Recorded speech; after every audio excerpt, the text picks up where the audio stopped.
Indigo, what exactly was that video you sent me earlier? It's really puzzling. Why on earth are my belongings being taken out of my house? This is incredibly confusing. And by the way, when did you even come back home?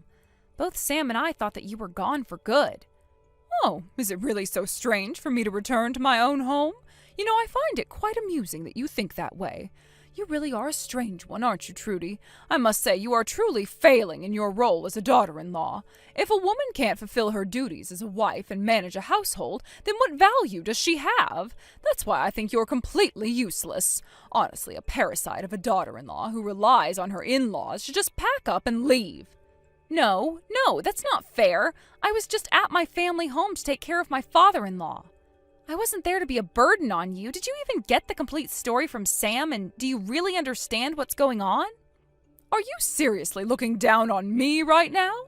You must be lacking in common sense and just plain rude. And let's not forget your father is currently in the hospital. He's not even here, right? If you don't kick out this leech who is using my family as an excuse to stay here, it's going to become a serious problem. Oh, I see. So this is your true intention, isn't it? You just want to get rid of me, don't you? Of course, I've practically left all the household chores to Sam. I thought you would have known that. Well, I'm working too, you know. I have my own job and responsibilities. How dare you, a part-time employee, act so high and mighty? Sam is a full-time worker. Don't you see the difference? A woman should learn how to manage the household well before she even finishes her compulsory education. It's just common knowledge. How can you be so ignorant of this? No, I actually don't know about that. Well, I'm definitely not a full-time worker, but I'm also not just a part-timer either. In fact, I heard Sam talk about this situation before. I thought you would know. Oh, really? I might have heard it, but I completely forgot. Honestly, it's quite embarrassing for a woman to boast about her job, after all. Not to mention having Sam speak on your behalf. That's just downright pathetic. Anyway, I threw away all your belongings while you were out. You can't come back anymore. I've made up my mind from now on. I don't want you to get involved with my family at all. Just stay away. Oh, is that so? All right, I understand. Well, take care of yourself then. I guess this is how things are now. Don't ever think about coming back here again. Oh, and when it comes to the divorce papers for Sam, make sure you send them through the mail. You absolutely must do it. It's important that you follow through on that. You think it's easy to just walk away from everything, don't you? You can't just toss away years of commitment and family bonds. What you're doing is cruel and unfair. I'm just doing what's necessary. You know as well as I do that this is what has to happen. Don't pretend that you care about the family when you're just a burden. How can you say that? You don't even understand the situation from my perspective. There is more to being a daughter-in-law than just following orders and managing chores. Family is about support and love, something you clearly lack. Oh, spare me the lecture. You act like you know everything, but your actions speak louder than words. You've shown me time and time again that you're not fit for this family. If you were truly committed, you wouldn't be so ready to throw it all away. You know what? I'm done with this conversation. You have made your feelings clear, and I see you for who you truly are now. Just remember, the door swings both ways.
Sam decided to renounce his inheritance rights to his father's estate and chose not to see his mother. It was a difficult decision, but one he felt was necessary. The truth was, his father's savings were already depleted, and there wasn't much left for him to inherit in any case. However, the house that Indigo had been left was soon to be put on the market. It seemed likely that she had been unable to pay off her debts, leading to the foreclosure of her property. The gossip from the neighbors suggested that Indigo had even spent a few nights camping out in the park, struggling to cope with her sudden change in circumstances. Then one day, it was said that she was picked up by a black luxury car and whisked away to an unknown destination. This revelation left me feeling a mix of concern and disappointment. I couldn't help but sigh, realizing that she had probably been drawn into darker circles, perhaps trying to escape her financial woes or find a way out of her situation. Meanwhile, my life with Sam has been quite the opposite. Our newlywed life has been going smoothly, and I am grateful for it every single day. I'm treated to delicious home-cooked meals every day, which is a far cry from the chaos that surrounded me before. It's hard to describe how relieving it feels to be free from the burdens of a toxic family environment. Being away from that difficult dynamic has given me the space to focus on building my life with Sam, and for that I am genuinely thankful. I know that there are still many people out there struggling with their family ties, battling the complexities that come with blood relations. It's a harsh reality that many find themselves in, and I hear about it often from friends and acquaintances who still are entangled in their own family dramas. Blood relations can be incredibly troublesome and yet somehow profoundly strong. It's fascinating how family ties can exert such a powerful influence on our lives, pulling us in directions we might not wish to go. The expectations, obligations, and emotional weight that come with being a part of a family can be a double-edged sword. In many ways, family can offer support and love, but it can also become a source of pain and conflict.